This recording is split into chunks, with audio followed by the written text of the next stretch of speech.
Hi, welcome to our channel where we share the most intriguing stories.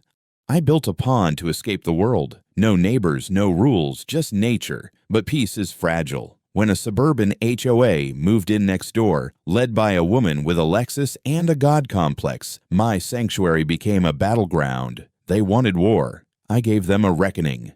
I bought this land to be left the hell alone. After 15 years of wrangling with state agencies, contractors, county boards, and hysterical homeowners during my time in the Arkansas Department of Environmental Quality, I finally tapped out. Bought 6.5 acres of peace, just outside zoning limits, just beyond the city's suffocating ordinance sprawl, and, most importantly, outside any HOA's jurisdiction. It was a tired, overgrown plot then, mostly secondary woods, a patch of brittle meadow, a dried-up ditch cutting across it like an old scar. But I saw something else. A chance to build it right, for once. No committee, no red tape, no cosmetic bullshit in the name of community standards. Just me, a shovel, and 2 master's degrees in environmental engineering and watershed management. I spent the better part of a year turning that scar into a working ecosystem, dug a proper basin by hand with rented machinery, layered in biofilter terraces using natural stone, logged all soil shifts and groundwater behavior. I tested everything: pH levels, nutrient cycles, percolation rates, installed an overflow spillway into a pre-existing natural swale that connected to a shallow ravine, which eventually drained into a creek a quarter-mile downhill. I even ran emergency containment simulations because I don't half-ass things that can bite you later. And then the magic started. Birds showed up. First the sparrows and cardinals, then the herons. Tree frogs took up residence like I was hosting some damn amphibian convention. I caught a fox drinking at the bank one morning while I sipped coffee from my porch. The pond was doing exactly what it was meant to do, reviving a dead spot of land into a sustainable microhabitat. It wasn't just pretty. It was alive. For 5 months, the only humans I saw were the occasional dog walker in the woods behind the ravine and a guy jogging by on the adjacent gravel road. Then came the heavy equipment. It started with the sound of backhoes clawing at soil in the distance early on a Monday. I thought someone was installing septic. Turned out to be worse. A new phase of housing was breaking ground just east of me. Birch Meadow Preserve, a master-planned suburb of tight-laced lawns, white vinyl fences, and design packages named after dead poets. Within 2 months, there were 15 lots cleared, 6 homes framed, and signs at every entrance boasting phrases like nature's elegance, modern comfort. And that's when she showed up. Karen Cheatham, former realtor, current hellspawn. She drove a gleaming silver Lexus with a vanity plate. That should have been my warning. She rolled up one afternoon, window down, pastel sweater slung over her shoulders like a noose. "Hi there," she chirped like a Stepford robin. "Just doing my rounds with the HOA." I stayed silent. She glanced at the pond, squinting as if offended by its very existence. "That's new, isn't it?" she said, smiling too wide. "We noticed some changes to the watershed layout on the latest aerials. You know, it might be prudent to check with the community committee." I stared. "There's no committee here. This parcel isn't part of your development." "Oh, well, the impact radius overlaps," she said sweetly. "Runoff doesn't respect lot lines." I forced a smile. "Neither do invasive species, but here we are." She left with an icy nod and drove off, but I knew, just from the way she looked at my pond, that the fight had started. 3 days later, I got a piece of mail in a cream envelope marked HOA, Compliance Advisory Committee. I laughed out loud reading it. They wanted me to submit landscaping modifications for review and comply with neighborhood water feature aesthetics guidelines. It wasn't just presumptuous, it was delusional. I filed it under G for garbage. Then came the foot traffic. Residents, well-meaning or nosy, who could tell, started wandering up to the edge of my property. One lady asked if she could bring her grandkids to see the duckies. A teenager posted a TikTok calling my place Swamp Shrek chic. Cute. Whatever. But Karen, she wasn't done. 2 weeks later, the HOA's Facebook page, yes, I peeked, lit up with a post. Community concern. Unregulated water features near Eastern Preserve boundary. Possible ecological impact pending review. Photos and comments. Sure enough, there were blurry zoom shots of my pond, taken from the tree line, probably from someone crouching in poison ivy. Comments ranged from "looks nice" to "that can't be legal." Someone asked if it was stocked. Someone else claimed they'd heard bullfrogs as big as dogs. Another suggested it was a mosquito factory in the making. Karen responded to nearly every comment like an unhinged moderator, linking to code snippets from municipalities that didn't even apply to this part of the county. That was when I realized she wasn't just nosy, she was territorial and paranoid, and the kind of person who believed preserve meant purge. I let it go. For now. I had paperwork, blueprints, environmental clearance letters from when I started construction, and I wasn't going to waste a perfectly engineered ecosystem on a war of words with a woman who thought duckweed was a biohazard. But that piece I built for myself. The silence, the restoration, the satisfaction of something thriving for once without compromise. It was slipping, and I knew damn well what was coming next. It was a crisp Wednesday morning when a white Ford Explorer with state plates pulled up to my driveway. The man who stepped out wore khakis, a navy jacket with the Department of Environmental Quality seal, and the same weary look I used to see in the mirror back when I worked for them. Clipboard in hand, official business face. Miles Endicott. That's me. He nodded, professional but tense. I'm with the Arkansas Department of Environmental Quality Regional Enforcement. We received a complaint regarding unpermitted hydrological modifications on your property. I'll need to serve you a citation and conduct a preliminary site inspection. My stomach dropped. Unpermitted what? He handed me a thick envelope. The first page said, "Notice of violation." The second page said, "Administrative fine, $49,023. The reason? Unauthorized alteration of drainage terrain, construction of an impoundment without environmental review, potential flood risk to adjacent properties." I scanned it 3 times, thinking maybe I'd stumbled into an alternate dimension. I had filed my design with the County Hydrology Board. I'd followed every damn guideline, and that fine number, $49,023, wasn't random. It screamed, calculated for maximum insult. Who filed the complaint? I asked, though I already had a feeling. He flipped through his papers. Homeowners Association, Birch Meadow Preserve. Of course, the cult next door. I asked to see the supporting materials.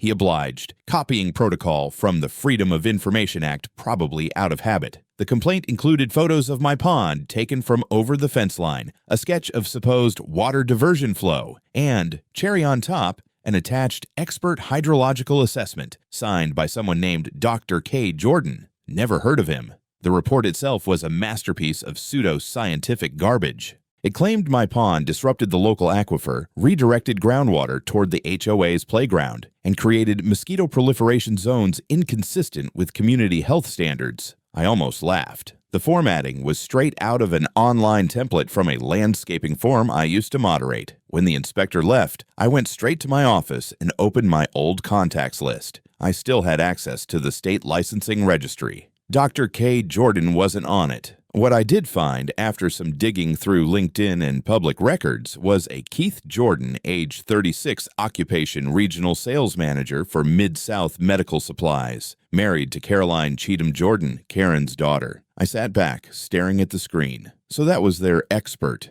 That night, I called my attorney, Sarah Caldwell, a whip-smart environmental lawyer who used to handle compliance cases for the same agency that just slapped me with a fine. When I told her the amount, she whistled. 49 grand? That's not a penalty. That's a message, she said. Yeah, I replied, and the sender drives a Lexus and calls herself a preservationist. We spent the next few days pulling every record we could, engineering blueprints, soil analyses, correspondence with the county inspector from when I started the project. Sarah drafted a formal countercomplaint for fraud and falsification of expert documentation. She also advised me to contact the state's licensing division about the fake Dr. Jordan. Meanwhile, the HOA didn't waste time spreading their narrative. The community Facebook page exploded with posts titled things like "Local Eco Hazard," "Unlicensed Contractor Builds Illegal Dam," and my personal favorite, "Flooding Risk Threatens Birch Meadow Preserve, Action Needed." Karen, of course, was in every comment thread, performing like she was running for office. Her favorite phrase was community integrity. The irony nearly gave me an aneurysm. I started getting looks when I went into town. At the feed store, a cashier asked if my swamp was safe for kids. At the hardware shop, a guy joked about me poisoning the suburbs. The gossip had legs. Sarah told me to stay calm, document everything, and avoid public confrontations. "They're baiting you," she said. "They want you angry on record." I tried. God knows I tried. Then, 3 days later, I got an anonymous letter in my mailbox. Typed, unsigned. "You think you're smarter than everyone else. Wait until the next rain." No return address. No fingerprints. Just that single line, printed on cheap office paper. I tucked it into a folder marked Evidence. The following morning, Karen herself appeared again. She parked halfway across my gravel path, marched up like she owned the place, and started snapping pictures of the pond with her phone. "Private property," I called out. "You're trespassing." She didn't even flinch. "I'm documenting potential liabilities for our legal counsel." "Your legal counsel has no jurisdiction here." She smiled that realtor smile. Weaponized politeness. "We'll see what the county says." Then she got back in her Lexus and drove off, tires spitting gravel all over my driveway. By the end of the week, I'd mailed formal complaints to 3 departments, filed 1 affidavit for harassment, and created a digital archive of every photo post and letter related to the case. Sarah said it would take a few weeks before the investigation into the forged expert report began. In the meantime, the fine remained in effect, due within 30 days unless overturned. 30 days, $49,023, and one woman who thought aesthetic harmony was a synonym for conquest. I stood at the edge of my pond that night, watching the moon ripple on the surface, and thought about every system I'd ever built that someone tried to break for profit, or pride, or boredom. It wasn't just water and clay anymore. It was war terrain, and I was back in the business of fighting bureaucracy. Only this time, it was personal. It started with rain, not the kind of rain that gently refreshes your garden or drips politely down your gutters. No, this was an Arkansas deluge, the sky ripping open like it had a grudge, sheets of water slapping the trees sideways, thunder so close it shook the porch swing. It lasted all through the night and into early morning, long enough that I set an alarm to check the overflow system on the pond.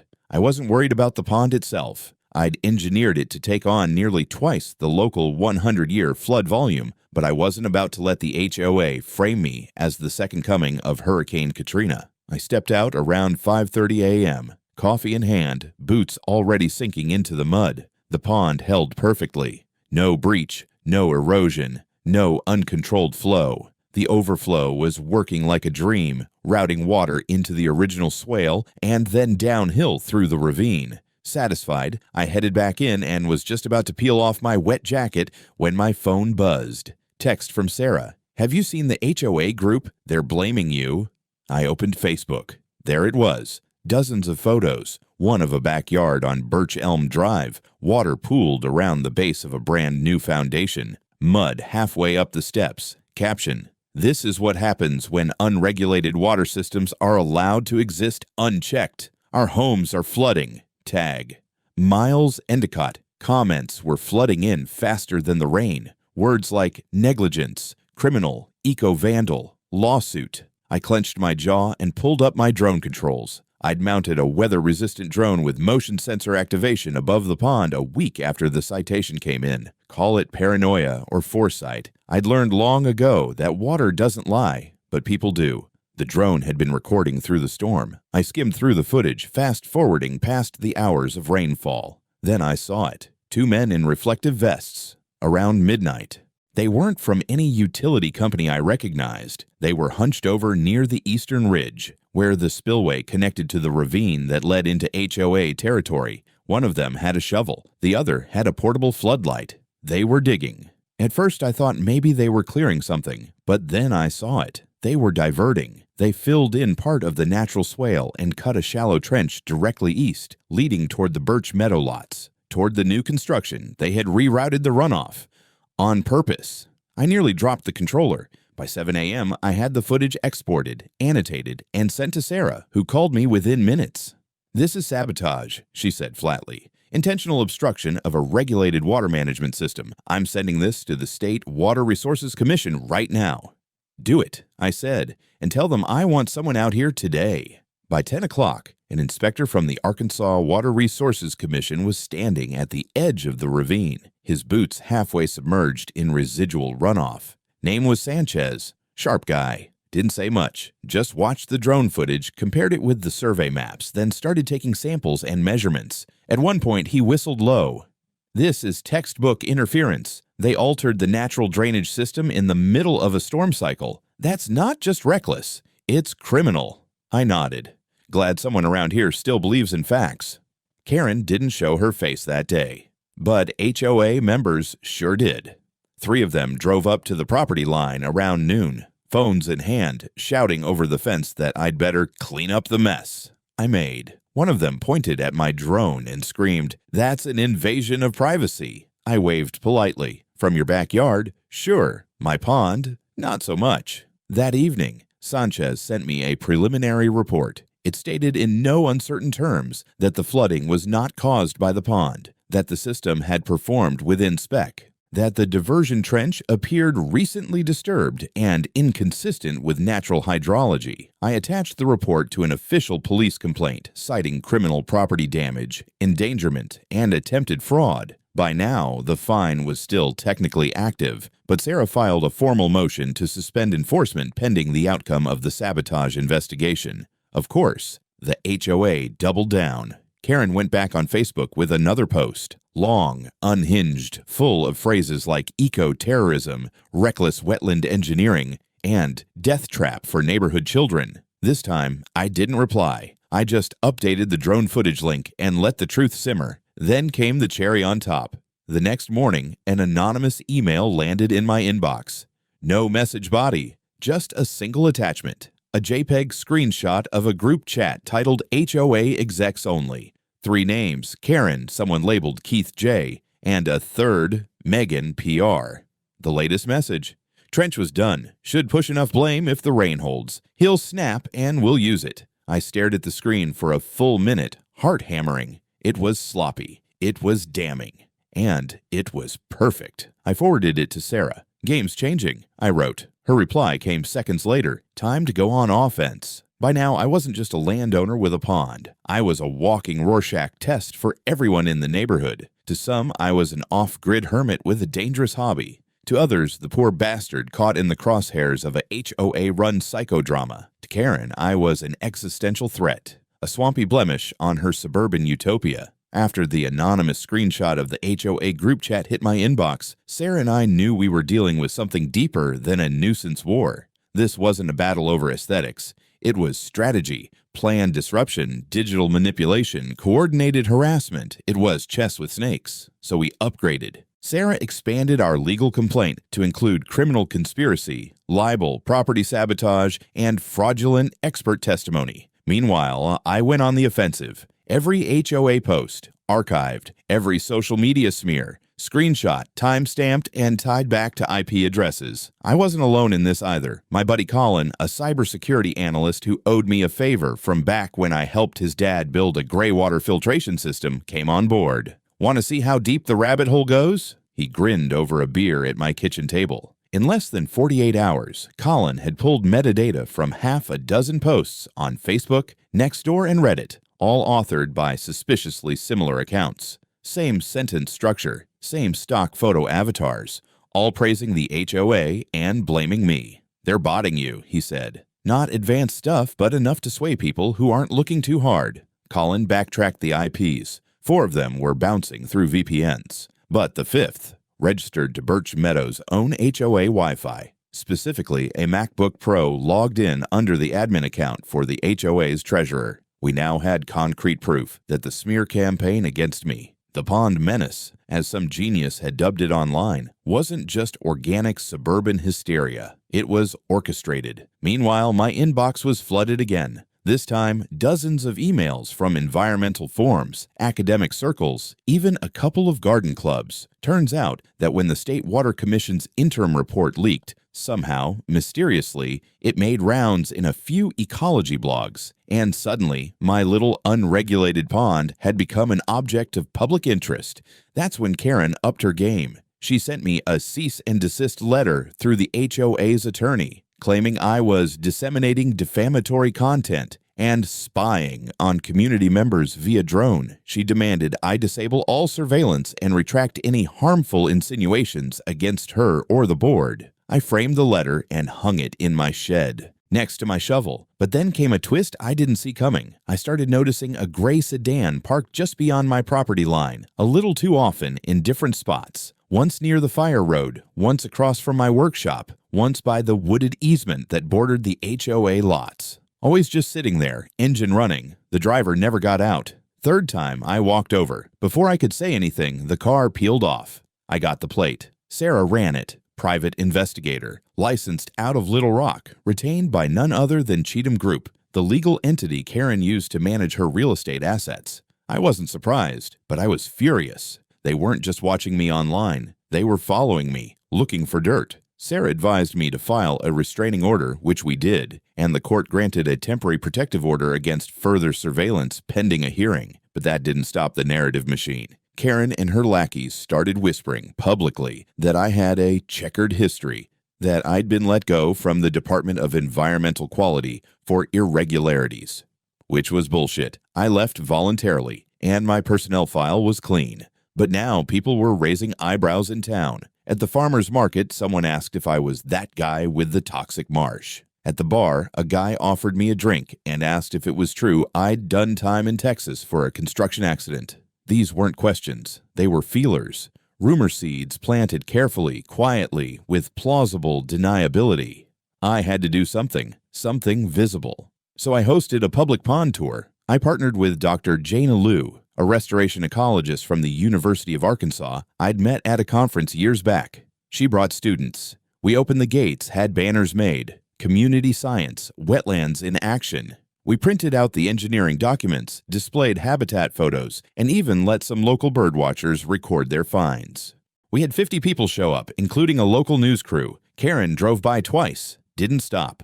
That night, someone egged my mailbox, slashed one of my tires, left a fake eviction notice taped to my gate. I was supposed to be rattled. Instead, I doubled down. I filed a formal ethics complaint with the State Board of Environmental Experts against Dr. K. Jordan, attaching evidence of his fraudulent credentials, connections to Karen, and the forged report used in the initial citation. I also gave Colin the green light to dig into Karen's business history. Within 3 days, we found a thread of LLCs that funneled HOA funds into shell contractors, landscaping companies that overcharged by thousands, all tied back to addresses in her maiden name. If we could verify the connections, that was misappropriation, fraud, maybe worse. Colin said, "Want to go nuclear?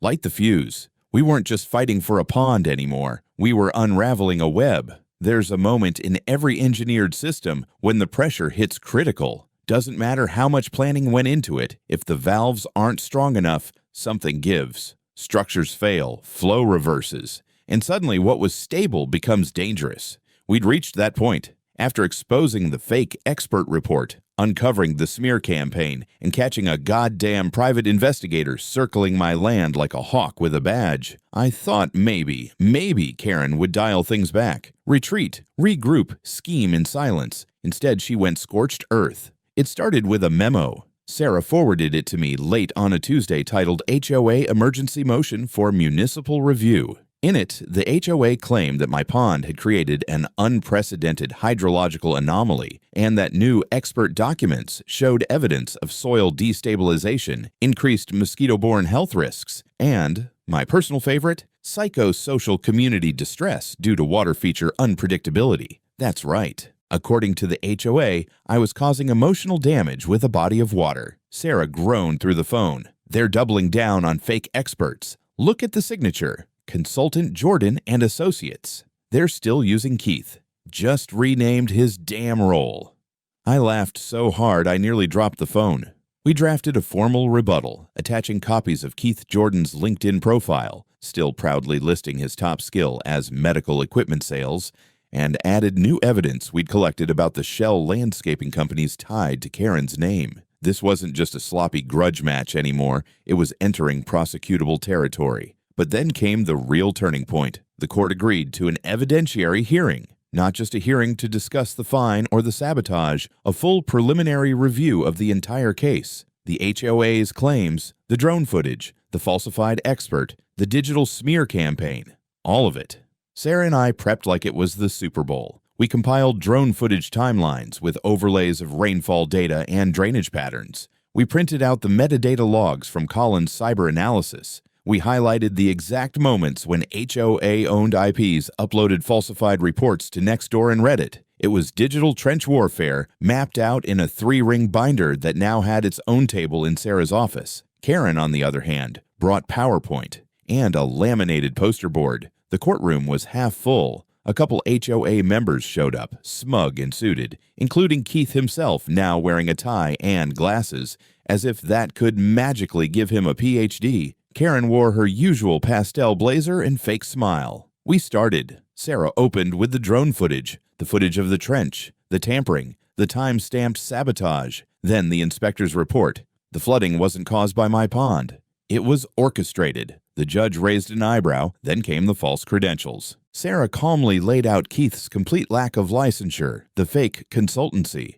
the recycled expert report copied from a 2009 online landscape architecture PDF. She held up both documents side by side. Your Honor, even the typos are identical. Keith went pale. Karen started whispering furiously into his ear. Then we dropped the big one, the anonymous screenshot of their HOA group chat. He'll snap and we'll use it. Sarah let the silence hang. The judge leaned forward. This is a private communication between HOA board members? Sarah nodded. Yes, Your Honor, and it's directly relevant to the pattern of provocation and defamation. Karen stood up. Objection. This is illegally obtained material. The judge raised a hand. Objection noted, but admissibility will be determined after review. We rested our case. Then Karen tried to present hers. That's when things unraveled. She launched into a 5-minute monologue about property values, emotional atmosphere, and the visual dissonance of unregulated water architecture. She waved at Keith, who tried to explain hydrology using a diagram of a bathtub. Not a metaphor, a literal cartoon bathtub. I caught the judge smirk. Sarah didn't even have to cross-examine. He did it for her. Mr. Jordan, are you a licensed hydrologist? I'm a consultant. In what field? Medical sales. Do you have any formal education in environmental science? I watched some Coursera lectures. Thank you, that's all. By the time we walked out of the courtroom, Sarah was grinning like a cat with feathers in her teeth. The judge deferred judgment on the fine until the fraud investigations concluded, but he suspended the fine in the interim. That meant I didn't owe a penny unless the HOA proved its case. And we'd just turned their whole narrative into a burning pile of mulch. Karen stormed past me in the parking lot, muttering about appeals and long games, but her composure was cracking. Her reputation, already bleeding out. We weren't done. Not by a long shot. Back at my place, I walked out to the pond that night with a beer in hand. The frogs were singing. The overflow hummed soft and steady in the distance, doing exactly what I designed it to do. The system was holding. The pressure hadn't broken it. It had just exposed the weak joints. And now I had leverage. The day after the hearing, I woke up to a voicemail from a number I didn't recognize. It was a man's voice. Nervous, mid-30s, a little breathless. Hey, Mr. Endicott, my name's Jeremy Teller. I'm on the HOA board, or, well, I was. I just wanted to say I didn't know what Karen was doing. Not all of it. I think you should see something. Please call me back. I stared at the phone for a long moment, then called Sarah. 10 minutes later, I returned Jeremy's call. He met me that afternoon in the parking lot of a half-empty strip mall 3 miles away, like we were doing a drug deal. Skinny guy, techie glasses, wore a hoodie like he was trying to hide in plain sight. He didn't waste time. She used us, he said. She used all of us.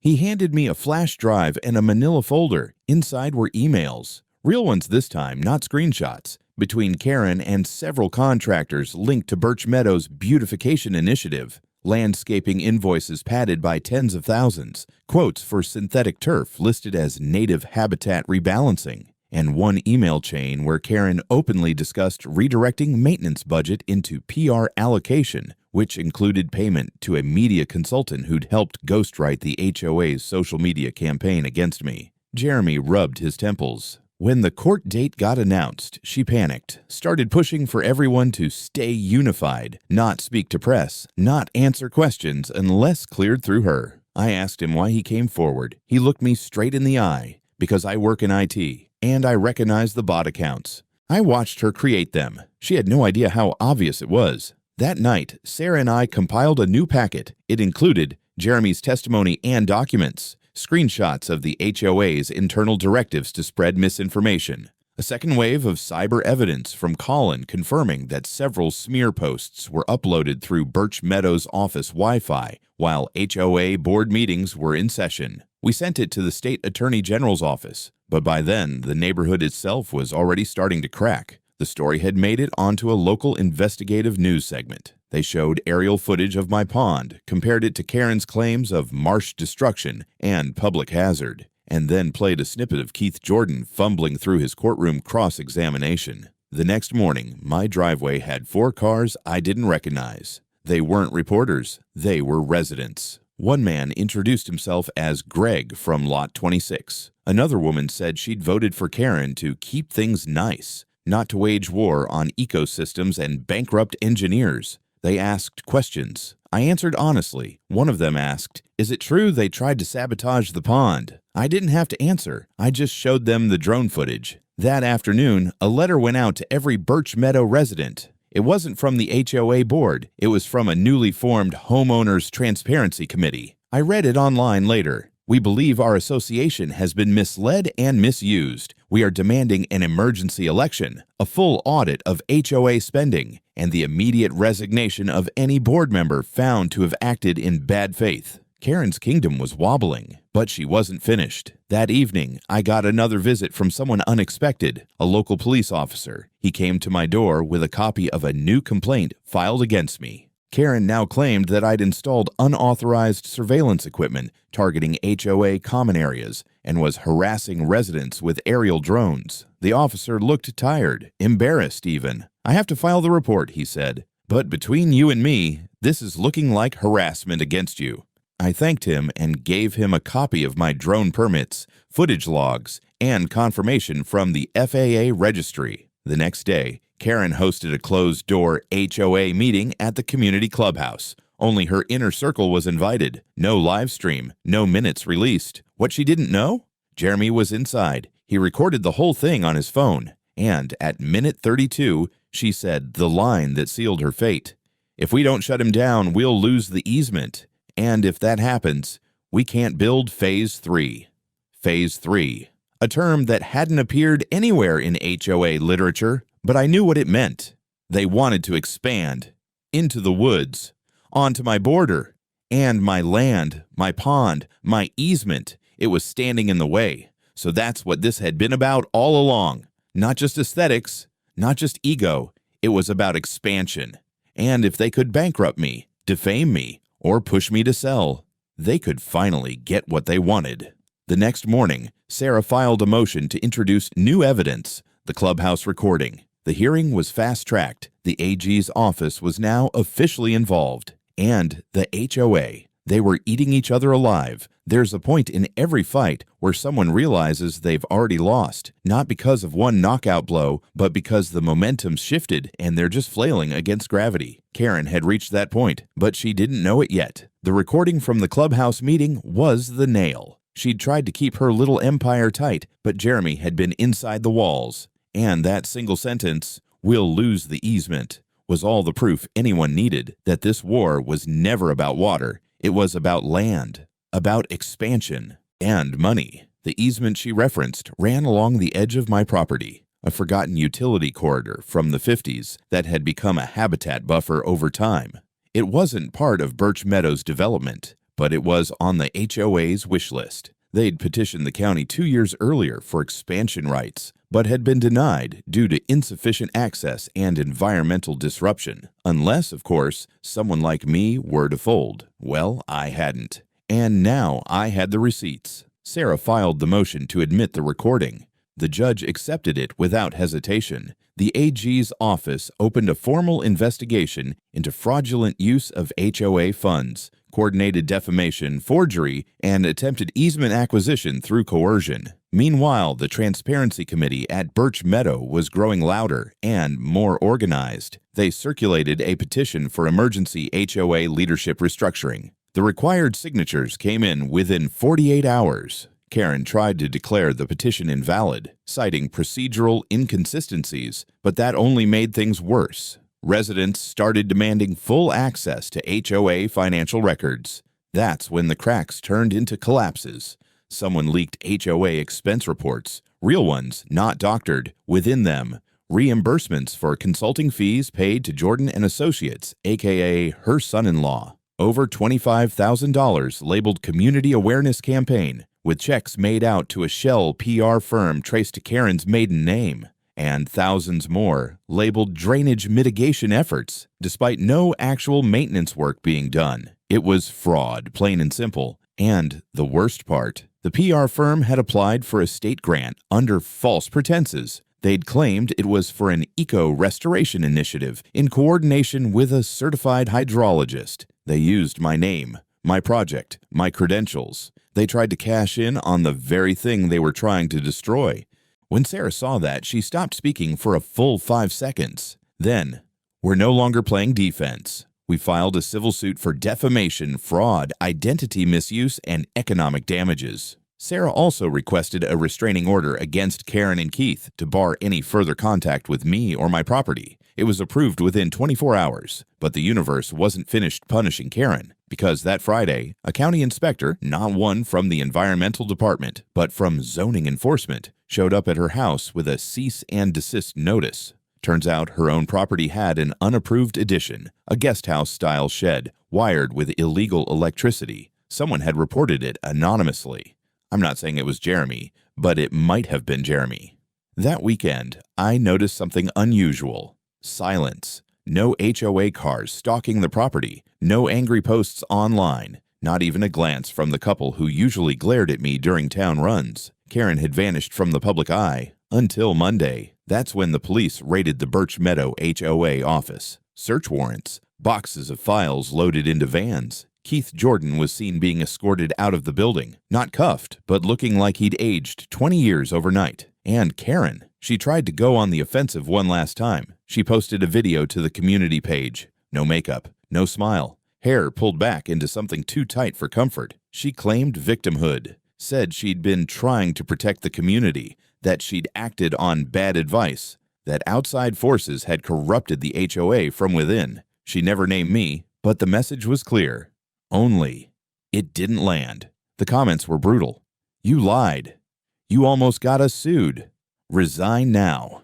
Within 12 hours, the Transparency Committee called an emergency vote. They appointed interim leadership, froze all non-essential HOA accounts, and launched a full financial audit with an independent firm. Karen's reign was over, but the cleanup wasn't done yet. Sarah informed me that the civil trial had been fast-tracked due to the mounting criminal investigation. Not only could we recover damages, we could set a precedent. Meanwhile, the AG's office had begun interviewing residents, collecting statements, preparing charges. From what we were told, the likely counts included filing false reports to state agencies, falsification of expert testimony, misappropriation of HOA funds, attempted fraudulent acquisition of private property, and if they confirmed the connection between the PR firm and the state grant application. That added federal charges. As for me, I kept working on the land. I rebuilt a section of the spillway with reinforced stone just because I could. I installed a new wildlife cam near the heron blind, and I started drawing up plans to expand the pond's educational reach, tours, workshops, maybe even a small outdoor classroom. The war was nearly over. All that remained was judgment and closure. They say justice is slow, but when it finally hits, it hits like a controlled detonation, loud, surgical, and irreversible. The trial began on a cool Monday morning in late October. The air had that dry, crisp smell of turned leaves and burned off morning frost. I showed up in my best flannel, boots shined, beard trimmed. Nothing fancy, but not the woodsman hermit they'd painted me as in their campaign. Karen arrived 2 hours late, in a suit 2 sizes too stiff, and an expression that hovered somewhere between martyr and meltdown. Keith didn't show at all, His lawyer said he was cooperating with state investigators and emotionally unfit for public testimony. Translation: he'd flipped. The courtroom was packed. Local news, residents, even a few environmental science students from the university, one of whom was apparently writing her thesis on community eco-conflict in suburban spaces. I gave her a nod. This was going to be one hell of a case study. The prosecution laid it out clean. HOA used falsified documentation to launch a malicious campaign. HOA president had personal financial interests tied to expansion plans. HOA coordinated digital and physical harassment to pressure private sale. The engineered flood event was planned, executed, and used as false evidence. Grant money was applied for using stolen intellectual property. My side presented everything: the drone footage, the digital forensics, Jeremy's full testimony, the clubhouse recording, and then the pièce de résistance, a document filed with the county clerk's office showing a draft proposal for Phase 3 of Birch Meadow, marked up by Karen herself. It included my parcel highlighted in red with the word target acquisition pending. That was it. The defense barely spoke. Karen's lawyer tried to plead misguided leadership and community service under pressure. The judge wasn't impressed. Within 2 days, the jury returned a unanimous verdict: guilty on every count. Karen Cheatham was ordered to pay $182,000 in civil damages, compensatory and punitive. Her assets were frozen pending a full audit. Keith Jordan lost his remaining contracts and was barred from ever representing himself as any form of consultant again. HOA funds were returned to residents. A class action suit was filed separately by the Transparency Committee for fraud and mismanagement, and the fine against me, wiped clean, expunged. The original violation was ruled baseless, with clear evidence of intentional deception and abuse of administrative process. The HOA was placed under temporary state oversight, with voting rights suspended and all financial operations audited in real time.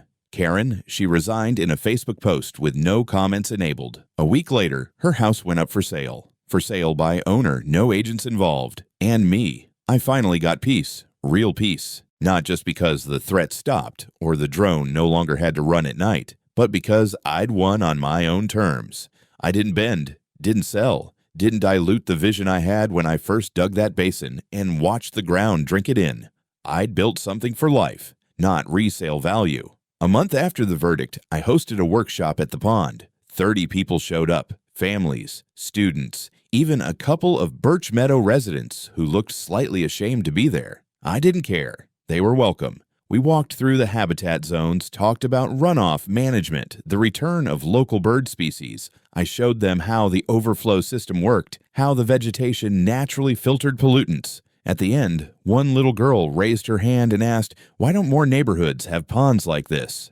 I smiled. They could, I said, if more people were willing to fight for what's right. On the gate leading into my land, I mounted a new sign. Bold letters carved in walnut. This is not an illegal pond. What's illegal is trying to destroy it to make room for a parking lot.